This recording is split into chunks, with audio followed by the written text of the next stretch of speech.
The grand hall of the Galactic Conservatory on Valoria Prime gleamed under the light of 3 moons. Crystalline archways soared overhead, their translucent surfaces catching and refracting the soft glow of bioluminescent orbs that floated freely throughout the space. The hall buzzed with the sounds of 100 different species, the clicks and whistles of the Arthean delegation, the melodic humming of the gaseous Nimbari, and the deep, resonant tones of the massive Jarathi ambassadors. Amidst this cosmic symphony of sound and movement stood Quran, his broad shoulders and dense frame marking him instantly as different. At 2 meters tall, he wasn't the largest being in the hall by any measure, but there was something about him that drew eyes. Perhaps it was the fluid economy of his movements, the careful precision with which he navigated the space around him. On a world where the gravity pulled at 14 times the galactic standard, such care had been necessary for survival. Here, it was a habit he couldn't break. "Envoy Koran, your presence honors us." Chancellor Rhee, the 6-limbed head of the conservatory, approached with a formal bow. Her iridescent scales shimmered as she moved, catching the light in hypnotic patterns. "The Terran delegation has been asking after you." Koran inclined his head, a smile softening his weathered features. "Chancellor, my apologies for my tardiness. Today is Mira's first day at the kindergarten, and I wanted to ensure she was settled." Understanding flickered in Rhee's compound eyes. "Ah, yes, the young one. How is she adapting to life on Valoria?" "She thrives," Koran replied, unable to keep the pride from his voice. "She asks endless questions about everyone and everything. The lower gravity has been an adjustment, but children are remarkably adaptable." "Indeed." Rhee's mandibles clicked in what Koran had come to recognize as amusement. "And how does she find our diverse student body?" Koran's smile broadened. "Fascinated. She's particularly taken with the luminary children and their ability to change colors. She spent all of yesterday practicing what she calls her serious diplomat face to try to impress them." A light chime sounded throughout the hall, signaling the beginning of the day's proceedings. Chancellor Rhee extended one of her secondary limbs in a gesture of respect. "We should proceed. The Council of Elders is waiting to hear your proposal on the new gravity training facilities." Koran nodded, falling into step beside her as they moved toward the council chambers. He had spent months drafting the proposal, careful to balance the needs of high-gravity species with the safety concerns of others. The conservatory represented the greatest achievement of interspecies cooperation in the known galaxy, a place where the children of 1,000 worlds could learn together, where diplomats could forge lasting peace. It was why he had brought Mira here after her mother's passing 2 years ago. On their home planet of Crucible, she would have grown up surrounded only by other Deathworlders, humans who had adapted over generations to the crushing gravity and harsh conditions. Here, she could know the universe in all its diversity. As they walked, Koran's comm unit vibrated against his wrist. He glanced down at the message and felt his heart skip a beat. "Incident at kindergarten orientation. Mira upset. Teacher requests your presence." "Chancellor," he said, his voice steady despite the sudden tension coiling in his chest. "I apologize, but I must attend to a matter concerning my daughter." Rhee's antennae twitched with concern. "Of course. Envoy. Family matters take precedence. We shall reschedule." Koran bowed, already turning to leave. "Thank you for your understanding." He moved with measured strides toward the educational wing, each step carefully calibrated. On Crucible, a running human could shatter the ground beneath their feet. Here, he could move faster, but old habits died hard. Besides, control had always been his watchword. Control and calm. The kindergarten section of the conservatory was a marvel of adaptive architecture.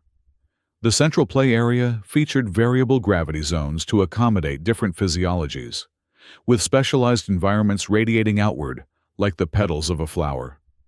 Koran could see children of a dozen species engaged in monitored play, some floating in low G bubbles, others climbing walls with adhesive limbs. A group of amphibious youngsters splashing in a shallow pool. He found Mira sitting alone on a bench outside the teacher's office. Her small shoulders hunched, face hidden behind a curtain of dark curls. Even from a distance, he could see the trembling of her hands. Koran knelt before her, his movement so controlled that not even a whisper of air was displaced. "Starlight," he said softly, using the nickname that always made her smile. Mira looked up, her brown eyes swimming with tears. A drop escaped, trailing down her cheek in a perfect sphere before falling, slower than it would have on Crucible, but faster than the tears of many other species on Valoria. "Papa," she whispered, her voice thick with suppressed sobs. Koran gently wiped away the tear. "What happened, little one?" Mira's lower lip trembled. Lord Vark's son, Jax, was telling everyone about his family's diplomatic history. I asked him questions about how the tentacles on his head help him sense emotions because I thought it was interesting. And then I asked about why their home planet has 2 suns, and if that makes their days different. She took a shuddering breath. Lord Vark was there for the parent orientation, and he said I asked too many stupid questions and that I should know my place. He said Deathworlders should be seen and not heard because we're just brutes. Koran's face remained impassive, but something ancient and protective stirred deep within him. On Crucible, such an insult to a child would have justified immediate action. Here, things were more complex. "Did he say this in front of the other children and parents?" he asked, his voice preternaturally calm. Mira nodded miserably. "Everyone was looking at me. Some of the other kids laughed. Teacher Lin tried to say something, but Lord Vark just talked over her. He said I was disruptive and that humans should have never been allowed in the conservatory." Koran took one deep, measured breath. The air on Valoria was richer in oxygen than he needed, designed to accommodate species with varying respiratory requirements. But the excess did nothing to cool the slow burn building in his chest. "I see," he said, his tone betraying nothing of his inner turmoil. "And where is Teacher Lin now?" "She went to talk to the administration." Mira wiped her nose with the back of her hand. "She told me to wait here," as if summoned by her name. A willowy figure appeared in the doorway of the office. Teacher Lin was Alarian, her translucent skin revealing the complex network of light-carrying veins beneath. Her expression was troubled, the lights beneath her skin pulsing with agitation. "Envoy Koran," she said, her voice like wind through crystal. "Thank you for coming so quickly. I must apologize for what transpired. Lord Vark's behavior was completely unacceptable, and I've filed a formal complaint with the Chancellor's office." Koran rose to his full height, careful to keep his movements fluid and unthreatening. Even so, he noticed the slight backward step Teacher Lin took, an unconscious reaction to his Deathworlder physique. "I appreciate your action. Teacher, may I know where Lord Vark is now?" A flicker of concern passed across Lin's luminous features. "He and his son have left the premises. He mentioned attending the diplomatic reception this evening in the grand ballroom." Koran nodded once. "I understand. And has anyone spoken with Mira about what happened?" "I tried to explain that Lord Vark's views are not shared by the conservatory," Lin said, her lights dimming slightly. "But I fear the damage has been done. The other children witnessed his outburst." Koran looked down at his daughter, seeing the hurt and confusion in her eyes. The slow burn in his chest intensified, but his voice remained steady. "Mira, would you like to return to our quarters for today? We can try again tomorrow." She looked up at him, her small face a study in determination despite her tears. "Can I go to the gardens instead? I promised to meet Zephyr and Tulki there after orientation." Koran felt a surge of pride at her resilience. "Of course, Starlight. I'll walk you there." As they made their way through the winding corridors of the conservatory, Corin could feel the stares of passing diplomats and staff. News traveled quickly in the interspecies community, and he had no doubt that word of the incident was already spreading. He maintained his composure, acknowledging greetings with polite nods, his hand resting lightly on Mira's shoulder. The conservatory gardens were a marvel of xenobotanical engineering, plants from 100 worlds growing in carefully calibrated environments. A massive environmental dome arched overhead, its transparent surface filtering the light of Valoria's sun to accommodate the needs of different species. They found Mira's friends, waiting by the central fountain.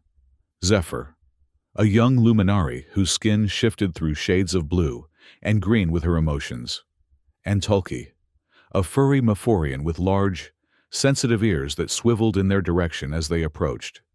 "Mira!" Zephyr called, her skin brightening to a sunny yellow at the sight of her friend. The color dimmed slightly as she noticed Mira's reddened eyes. "What's wrong?" Corin squeezed his daughter's shoulder gently. "I'll leave you with your friends. Starlight, I need to speak with Chancellor Rhee." Mira looked up at him, a question in her eyes. "Are you going to tell her what Lord Vark said?" "Yes," Corin said simply. "What happened was wrong, and the Chancellor should know. Will Lord Vark get in trouble?" Corin considered his words carefully. "The conservatory has rules about respect and dignity for all species. Those rules apply to everyone, even lords." Mira seemed satisfied with this answer. She wrapped her arms around his waist in a quick hug before running off to join her friends. Corin watched for a moment as she began to explain what had happened, her hands moving expressively as she spoke.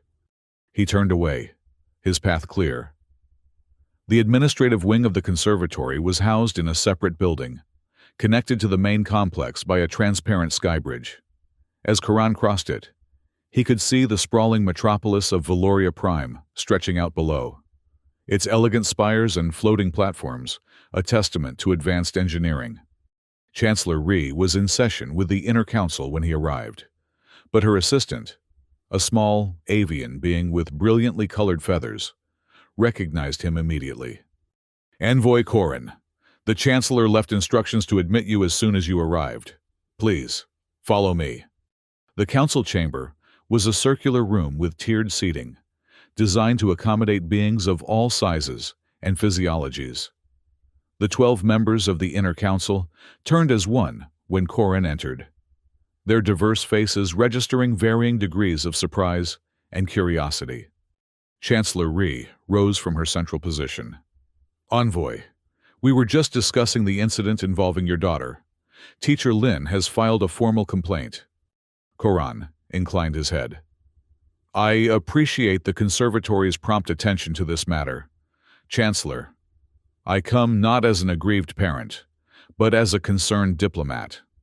The values of mutual respect and understanding are foundational to this institution. Today, those values were publicly undermined." A ripple of murmured agreement passed through the council members, but one voice rose in opposition. Senior dignitary Krell, a longtime ally of Lord Vark, leaned forward, his jeweled collar catching the light. "With respect, Envoy, children's squabbles hardly merit council attention. Lord Vark is a valued contributor to the conservatory's financial well-being, and his family has served as diplomats for 7 generations." Corin turned to face Krell, his expression neutral. "This was not a children's squabble, dignitary. This was an adult diplomat publicly humiliating a 5-year-old child for asking questions, the very curiosity we claim to foster here. If the conservatory's values apply only when convenient, then they are meaningless." Chancellor Rhee raised a placating hand. "No one is suggesting we ignore this incident. Envoy, the question is one of appropriate response. Lord Vark's standing in the diplomatic community complicates matters." "Does it?" Corin asked softly. "Would we be having this conversation if he had insulted the child of a Jarathi ambassador? Or a Nimbari prince?" The silence that followed was answer enough. Senator Omtrax, a humanoid with silvery skin and eyes that seemed to hold galaxies within them, spoke next. Envoy Corin raises a valid point.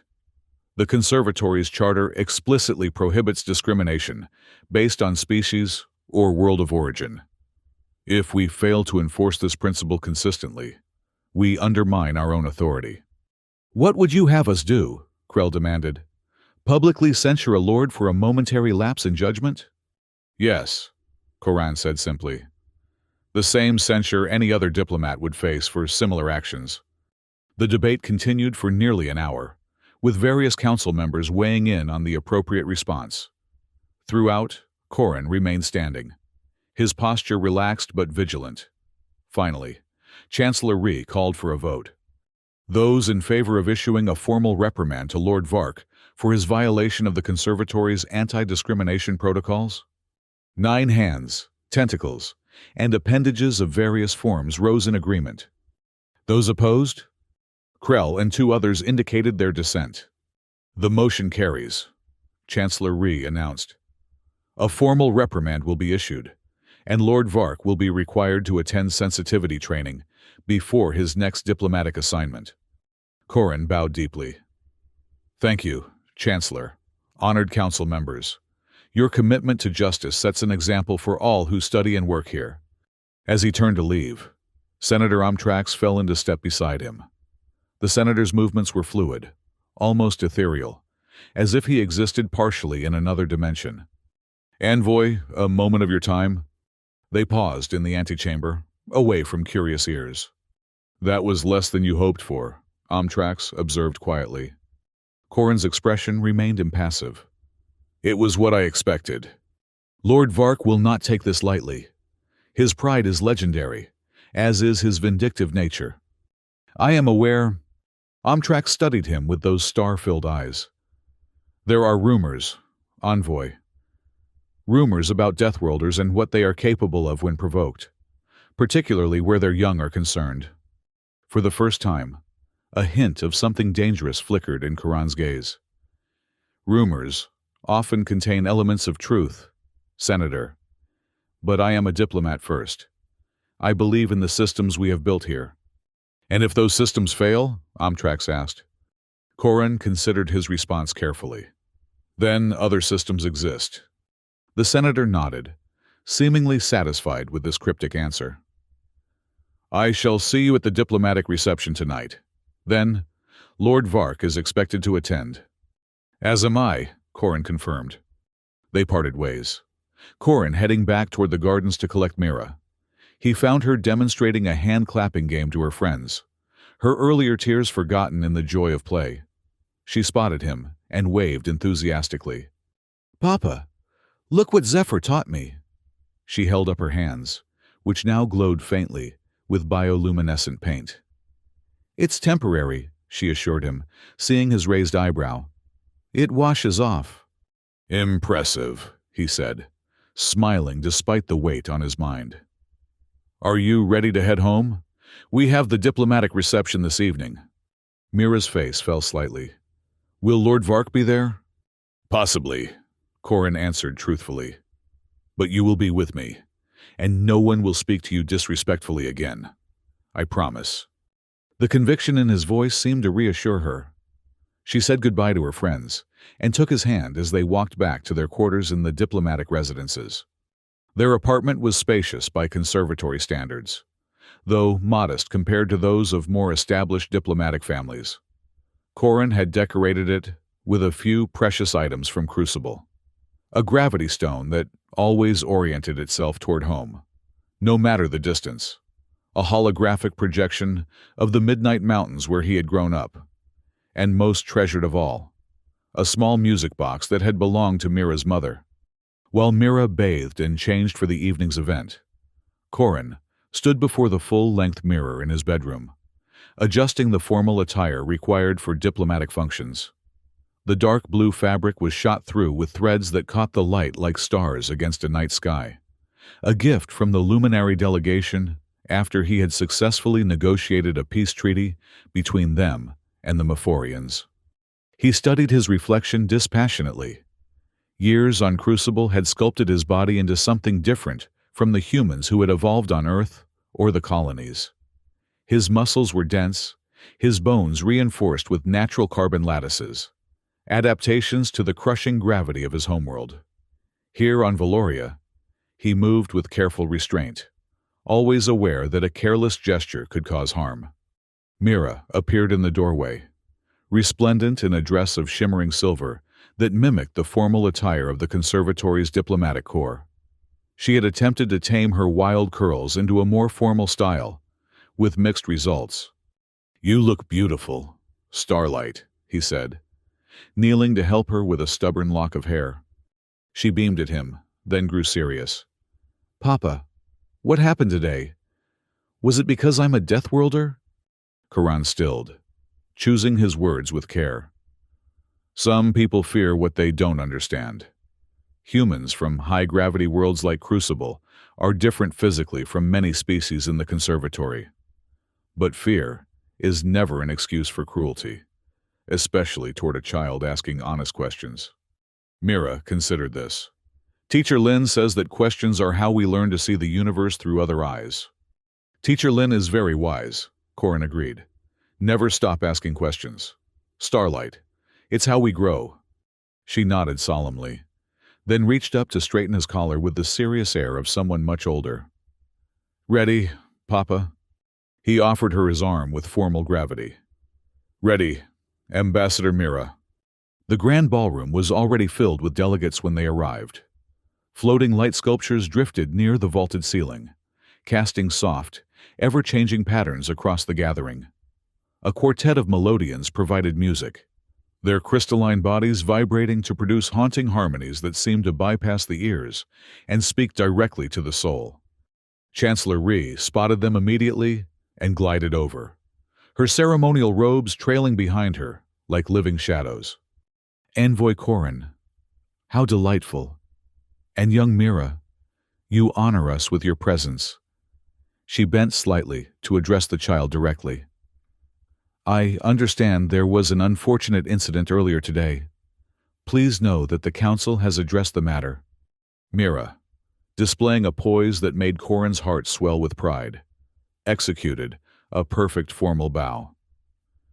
"Thank you, Chancellor. The gardens were very beautiful today. I learned that the floating lilies can change color depending on who's nearby." Chancellor Rhee's mandibles clicked in pleasure. "Indeed they can.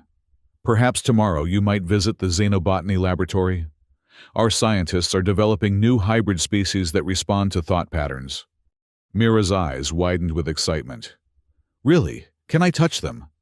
"With proper supervision, of course," the Chancellor assured her. She straightened and addressed Corin.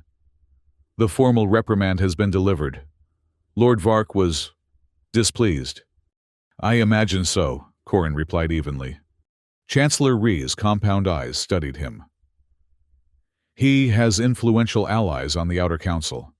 There may be political repercussions." "I understand, Chancellor, but some principles transcend politics." She inclined her head in acknowledgement. "Indeed. Now, I believe Senator Omtrax was hoping to speak with you about the proposed gravity training facilities. He's by the Eastern Terrace." As they made their way through the crowd, Corin was acutely aware of the shifting conversations around them. Some delegates greeted them warmly, while others watched with thinly veiled curiosity or concern. News of the confrontation with Lord Vark had clearly spread throughout the diplomatic community. Senator Omtrax welcomed them with a graceful bow that seemed to bend light itself. "Envoy Corin, a pleasure as always. And this must be the young scholar I've heard so much about." Mira, momentarily shy, pressed closer to Corin's side. "Senator Omtrax has been a strong advocate for the gravity training facilities," Corin explained to her. "His people evolved in a variable gravity environment." This fact piqued Mira's interest. "Really? How variable? Does it change all the time? Or just sometimes? Do you float when it gets really low?" Omtrax laughed, a sound like distant wind chimes. "Curious minds are the universe's greatest treasure," he said, before launching into an explanation of his homeworld's unique gravitational fluctuations. Corin watched with satisfaction as Mira's natural inquisitiveness resurfaced. The hurt of the morning's incident hadn't extinguished her spirit, a testament to her resilience. Their conversation was interrupted by a commotion near the main entrance. Lord Vark had arrived, flanked by his entourage. His son, Jax, walked at his side, the tentacles on his head writhing with what Corin recognized as agitation. Lord Vark's gaze swept the room and locked on Corin. His 6 eyes narrowed simultaneously, and his mouth, a vertical slit surrounded by sensory nodules, twisted in what could only be described as a sneer. "Envoy," Omtrax murmured. "Perhaps this would be a good moment to introduce young Mira to the Aquarian delegation. They've brought a most fascinating display of deep-sea bioluminescence." Corin nodded, understanding the senator's intention to avoid a confrontation. "An excellent suggestion. Mira loves bioluminescent creatures." He guided his daughter toward the far side of the ballroom, away from Lord Vark's path.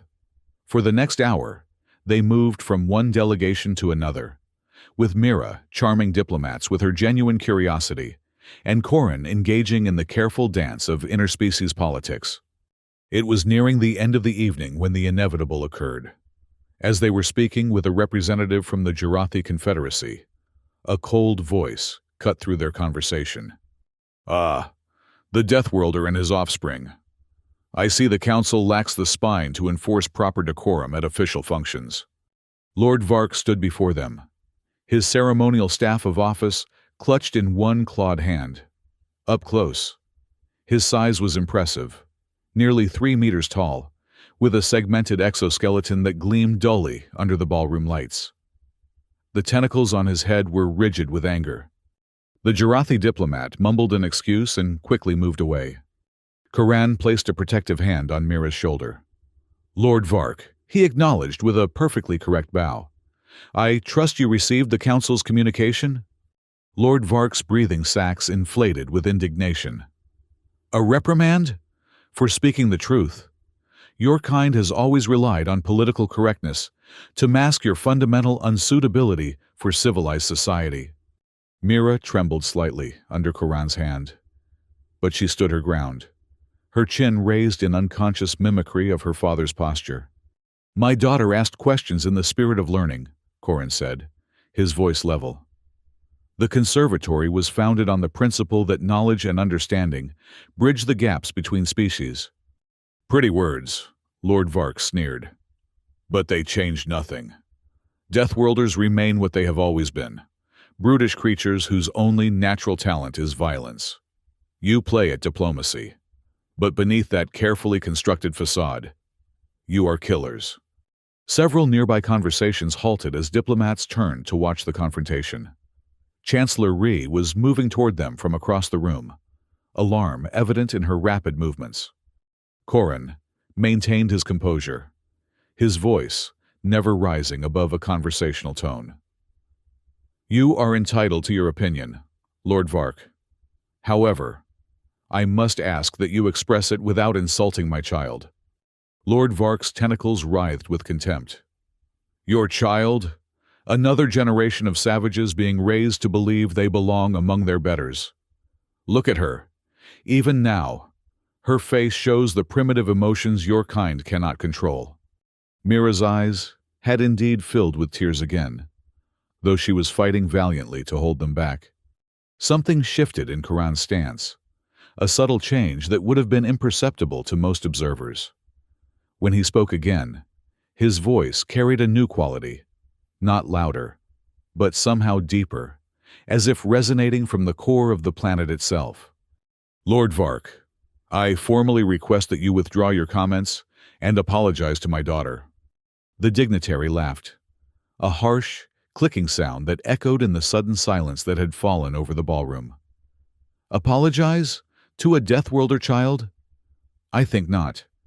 Your position here is a political courtesy, nothing more. Perhaps this incident will remind the Council of the folly of allowing your kind among us." Chancellor Rhee arrived, Her secondary limbs extended in a placating gesture. "Lord Vark, Envoy Corin, please. This is neither the time nor the place for such discussions." Lord Vark ignored her, his attention fixed malevolently on Corin. "The Council's reprimand is meaningless. My family's influence extends far beyond this insignificant institution.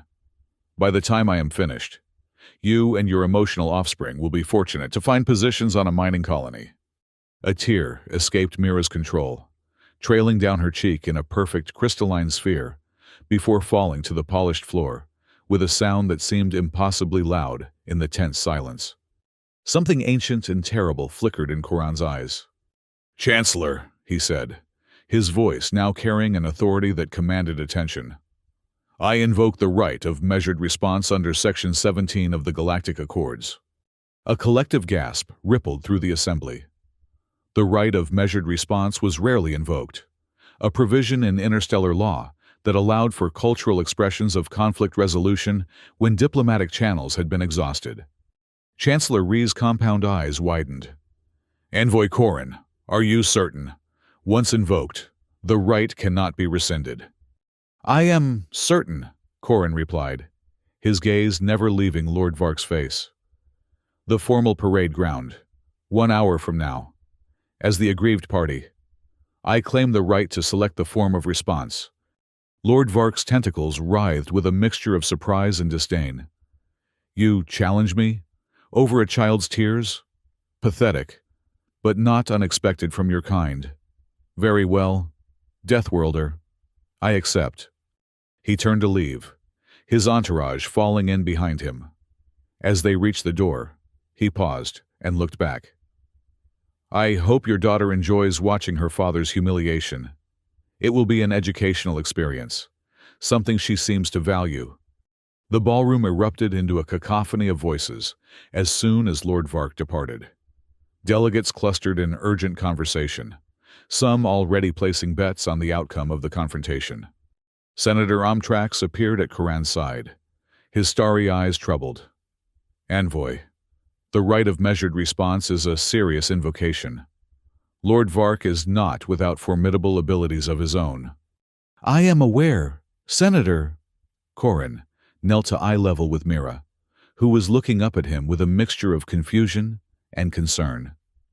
"Starlight, I need to speak with the Chancellor for a few minutes. Would you stay with Senator Omtrax?" Mira nodded solemnly. "Are you going to fight Lord Vark, Papa?" Corin shook his head. "No, Starlight. I'm going to teach him something about respect." He straightened and followed Chancellor Rhee to a private chamber adjacent to the ballroom. As soon as the door closed behind them, she turned to him, her mandibles clicking rapidly in agitation. "Envoy, I must strongly advise against this course of action. Lord Vark comes from a warrior culture. His exoskeleton can withstand tremendous pressure, and the venom in his tentacles has been known to incapacitate beings 3 times his size." Corin smiled slightly. "I appreciate your concern, Chancellor, but I have no intention of engaging in physical combat with Lord Vark." "Then what?" she demanded. "What form of response will you choose?" "A demonstration," Corin said simply. "Nothing more, nothing less." Chancellor Rhee studied him, her ancient eyes calculating. "The Council cannot interfere once the right has been invoked. Whatever happens on the parade ground will be beyond our authority to stop." "I understand," Corin assured her. "I ask only that you ensure Mira's safety, regardless of the outcome." "You have my word," she promised. "But Envoy, what do you hope to achieve with this demonstration?" Coran's expression was serene, but his eyes held a determination that made even the seasoned diplomat step back. "Understanding," he said. "True understanding." The formal parade ground of the Galactic Conservatory was a vast circular space surrounded by tiered seating. Originally designed for ceremonial displays and cultural exhibitions, it had occasionally served as the venue for ritual confrontations under the right of measured response. By the time Coran arrived, the stands were nearly full. Word had spread rapidly throughout the diplomatic community, and few wanted to miss what promised to be a memorable encounter. Lord Vark already stood in the center of the circle, his ceremonial armor glinting under the bright lights. Koran walked forward with measured steps, stopping at the prescribed distance from his opponent. Chancellor Rhee, in her role as adjudicator, hovered on a small platform between them. The right of measured response has been invoked by Envoy Koran of Crucible against Lord Vark of the Kelvarian hierarchy, she announced. Her voice amplified to reach all corners of the arena. As the aggrieved party, Envoy Koran has selected the form of response. Lord Vark has accepted the challenge. Both parties are bound by the Galactic Accords to abide by the outcome. She turned to Koran. Envoy, please declare your chosen form of response. Koran's voice carried clearly across the hushed gathering. I choose the ancient crucible ritual of gravitic manipulation. A murmur ran through the crowd. Gravitic manipulation was not unknown in the galaxy, but the Deathworlder version was rumored to be particularly powerful, a skill developed by humans who had evolved under crushing gravity. Lord Vark's tentacles writhed with contempt. Parlor tricks. I expected better from a Deathworlder. Chancellor Rhee raised her primary limbs for silence. The form has been declared and accepted. The response will proceed. She moved her platform back to the edge of the circle, leaving the two figures alone in the center.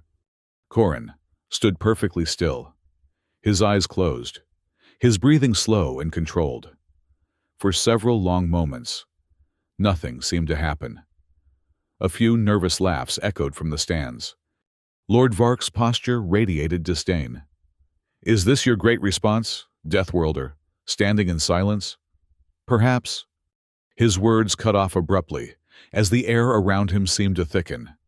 A visible distortion, like heat waves rising from sun-baked ground, surrounded his towering form.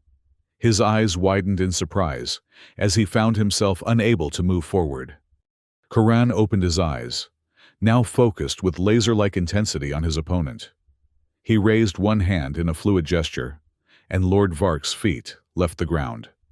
The dignitary's tentacles thrashed in alarm as he hovered, suspended in mid-air by an invisible force. Around him, his entourage found themselves similarly affected, lifted gently but inexorably from the parade ground. A collective gasp rose from the assembled diplomats.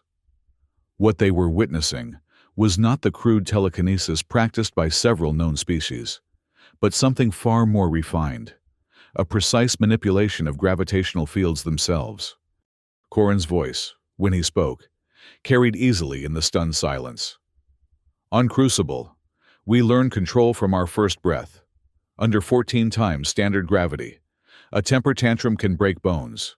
A careless step can shatter stone. We teach our children restraint not because we are naturally violent, Lord Vark, but because we must contain the power our world has given us. With another gesture, he rotated the floating dignitary slowly, allowing him to face the stands where the crowd watched in awe. You called my daughter emotional, as if feeling deeply were a weakness. You mocked her tears as primitive. Yet it is her capacity for empathy, her desire to understand others, that makes her strong. Koran moved his hand again, and Lord Vark drifted gently back to the ground, along with his entourage. Not a single one had been harmed, but the message was unmistakable. I could have crushed you, Koran said quietly, though his voice carried to every corner of the arena. I could have increased your personal gravity until your exoskeleton cracked under its own weight. I could have demonstrated exactly why humans from high-gravity worlds are called Deathworlders. He walked forward until he stood directly before Lord Vark, whose tentacles now hung limply around his face. Instead, I chose to show restraint, the very quality you claim my kind lacks. The measured response is complete. You have felt a fraction of what it means to be a Deathworlder, and you now understand why we value control so highly. Lord Vark's voice, when he finally found it, was subdued. The response is, acknowledged. You have made your point, Envoy. Koran inclined his head in formal acceptance, then turned to face Chancellor Rhee. "The ritual is concluded. I thank the Council for honoring the ancient ways." A moment of profound silence followed. Then, someone in the stands began to applaud. The sound spread quickly, building to a thunderous ovation that echoed across the parade ground. Koran ignored the acclaim, his eyes searching the crowd until he found Mira, seated with Senator Amtrax in the front row. Her face shone with pride and something else, understanding. In that moment, she had glimpsed a truth about her heritage that no words could have conveyed. The following morning, the council chamber was filled beyond capacity. Delegates from every species represented at the conservatory crowded the tiered seating, their conversations creating a buzz of anticipation. Chancellor Rhee called the session to order, her formal robes glittering under the chamber lights. "Honored representatives, we are convened to address the events of yesterday evening and their implications for our community." Koran sat in his designated place, his posture relaxed but attentive. Mira had returned to the kindergarten that morning, escorted by Senator Amtrax himself, a gesture that had not gone unnoticed by the diplomatic corps. The right of measured response, once invoked, is considered resolved, Chancellor Rhee continued. However, the circumstances that led to its invocation merit further discussion. Lord Vark rose from his seat. The dignitary's usual arrogance was notably dimmed, his posture less commanding than before. "With the Council's permission, I wish to address the Assembly." Chancellor Rhee inclined her head. "The floor is yours, Lord Vark." The dignitary moved to the central speaking platform, his gaze sweeping across the gathered diplomats before settling on Koran. "Yesterday, I spoke words that were unbecoming of my position and contrary to the principles of this institution. I allowed ancient prejudices to cloud my judgment and, in doing so, caused pain to a child who had done no wrong." He paused, his tentacles moving in a pattern that denoted formal contrition. "I offer my sincere apology to Envoy Koran and his daughter, and to the Council for my failure to uphold our shared values." A murmur of approval rippled through the chamber. Chancellor Rhee acknowledged the apology with a formal gesture. "The Council accepts your words, Lord Vark. This matter is now considered closed on a personal level. However, it has brought to light certain systemic issues that require our attention." Senator Amtrax rose next, his silvery form seeming to shimmer in the chamber's light. "Honored Chancellor, I propose the formation of a special committee to review and strengthen our anti-discrimination protocols. What happened to young Mira is not an isolated incident. It is merely the one that finally received public attention." "I second the proposal," came a rumbling voice from the Jarathi delegation. "And I further suggest that Envoy Koran be invited to serve on this committee, given his unique perspective." The motion was put to a vote and passed unanimously, a rare occurrence in the often fractious council. "There is one additional matter," Chancellor Rhee announced. "The demonstration of gravitic manipulation witnessed last night has highlighted a gap in our safety protocols. While the conservatory has adaptive environments for different physiologies, we have not adequately addressed the unique abilities of various species. I propose the immediate implementation of Envoy Koran's gravity training facilities proposal, with expanded scope to include safety measures for all forms of environmental manipulation." This, too, passed without opposition. As the session concluded, Koran found himself surrounded by delegates, offering congratulations and, in some cases, apologies for past slights that had gone unaddressed. He accepted both with equal grace, his focus already turning to the practical work ahead. Senator Amtrax fell into step beside him as they left the chamber. "A significant victory, Envoy, though I suspect the true impact will be felt in the years to come, as our children grow up in a more equitable conservatory." Koran nodded. "That has always been my hope.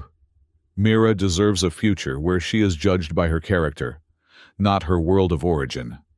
Speaking of Mira, the senator said, I received a message from Teacher Lin this morning. It seems your daughter has become something of a celebrity among her classmates. Even young Jax approached her with an apology of his own. A smile touched Karan's lips. She has her mother's gift for forgiveness. And her father's quiet strength, Omtrax added. A formidable combination. They parted ways at the entrance to the educational wing, where Karan had arranged to meet Mira for lunch. He found her in the central play area, engaged in an animated conversation with a diverse group of children. She spotted him and waved enthusiastically. Papa, come quick! Dr. Zenith is showing us how the gravity modules work. Karan approached the small gathering, where a luminary scientist was demonstrating a prototype of the variable gravity environment proposed for the new training facilities. Children of a dozen species watched in fascination as small objects floated and fell in controlled patterns. Envoy Korin, Dr. Zenith greeted him, her skin shifting to a respectful blue. Your daughter has been explaining high-gravity adaptations to her classmates with remarkable accuracy. Mira beamed at the praise. I told them how uncrucible. We have to be careful all the time, and how you taught me to control my strength when we moved here. Korin rested a hand gently on her shoulder, feeling a surge of pride at her natural diplomatic skill. And what else have you learned today, Starlight? Her expression grew serious. That everyone has different strengths because of where they come from. Zephyr can change colors to show feelings. Tulki can hear sounds no one else can. Jax's tentacles can sense when people are sad or scared. Important lessons, Korin agreed. And, Mira continued, lowering her voice to a conspiratorial whisper, I learned that even though you're really, really strong, you're also really, really gentle. That's why everyone looked so surprised last night. Koran knelt to meet her eyes, aware of the curious gazes of the other children. Strength without control is dangerous, Starlight. True power lies in knowing when to use it and when to hold back. Mira nodded solemnly. Then her face brightened. Can we go to the xenobotany lab now? Chancellor Rhee said they have plants that respond to thoughts. Korin laughed, a sound that still surprised some who knew him only as the reserved diplomat. Of course, learning should never wait. As they walked hand in hand through the corridors of the conservatory, Korin was acutely aware of the changed atmosphere. Diplomats who had previously given them a wide berth now offered respectful greetings. Staff members smiled warmly at Mira, encouraging her questions rather than hushing them. One small demonstration had shifted the balance, not through fear, but through understanding. The galaxy had glimpsed the truth about Deathworlders, that their legendary strength was matched by equally formidable restraint. In the days that followed, the conservatory began to transform. The Special Committee on Anti-Discrimination implemented new protocols that would protect all children, regardless of their origin. The gravity training facilities moved from proposal to reality, with construction beginning on a complex that would allow species of all physiologies to train together safely. Lord Vark, to the surprise of many, became an advocate for these changes. His experience had shaken loose prejudices that had been ingrained for generations. His son, Jax, and Mira developed an unlikely friendship, built on mutual curiosity and respect. One evening, as Korin tucked Mira into bed, she asked a question that caught him off guard. Papa, are you famous now? He smiled, smoothing her wild curls away from her forehead. No, Starlight. Why do you ask? Because everyone at school wants to sit with me at lunch. And Teacher Lin says your demonstration was historic. Korin considered his answer carefully. What happened was necessary, but it's not what I want to be remembered for.